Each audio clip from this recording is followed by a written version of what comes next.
नमस्कार मंडळी, big boss Marathi season 5 मधून एक मोठी अपडेट घेऊन आलोय। कालचा एपिसोड तर बघितलाच असेल ना।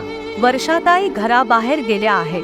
होय, कालच्या मिडवीक इविक्शन मध्ये वर्षाताईचा प्रवास संपला आहे। सगळ्यांनी डिस्को नाईट एन्जॉय केली, डीजे क्रटेक्सच्या धमाकेदार गाण्यांवर नाचगाण केलं। पण त्या पार्टीनंतर एक मोठा ट्विस्ट आला। जेव्हा इविक्शनची घोषणा झाली तेव्हा घरातलं वातावरण अगदी तणावाचं होतं। अंकिता आणि वर्षाताई यांचं नाव चर्चेत होतं, पण शेवटी घराबाहेर जाणाऱ्या व्यक्तीचं नाव जाहीर झालं, वर्षाताई। घरातील स्पर्धकांसाठी हा मोठा धक्का होता, पण वर्षाताईला आता घर सोडावं लागलंय। तिच्या चाहत्यांना हा निर्णय धक्कादायक वाटू शकतो, पण बिग बॉसच्या घरात काहीही होऊ शकतं। तर मित्रांनो, पुढच्या अपडेटसाठी बघत राहा, कारण बिग बॉस मराठी सीजन 5 मध्ये अजूनही अनेक ट्विस्ट आणि टर्न्स येणारे आहेत।